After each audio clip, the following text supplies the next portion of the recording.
وبهذا الفيديو باحب أشكر قوائد الفصائل كلّياتها إنه حلّوا نَفْسهم، وهذا أمر كتير حلو، أمر كتير أبارك له.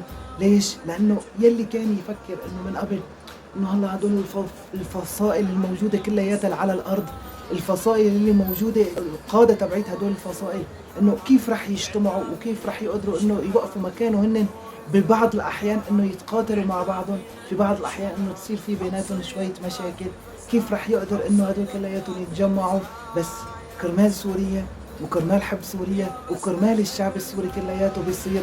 شكرًا من القلب، شكرًا كتير لقادة الفصائل يلّي كلّياتها حلّت نَفْسها، منهم هيئة تحرير الشام والقوائد التانيين وانضموا كلّياتهم لحتى يبنوا سوريا من جديد، لحتى يبنوا الجيش السوري من جديد، لحتى يصيروا كلّياتهم تحت أمر الدولة والوطن وحب الوطن. هذا مو شي سهل الشي اللي سووه إنه واحد بعد كل هذا الشي إنه يتخلّى ويحل هذا الفصيل بس كرمال سوريا والشعب السوري. وتحياتي لإلكم وبنتمنى دائمًا الخير للبلد وبنتمنى الخير لسوريا ولأهل سوريا. تحياتي لإلكم غوالي.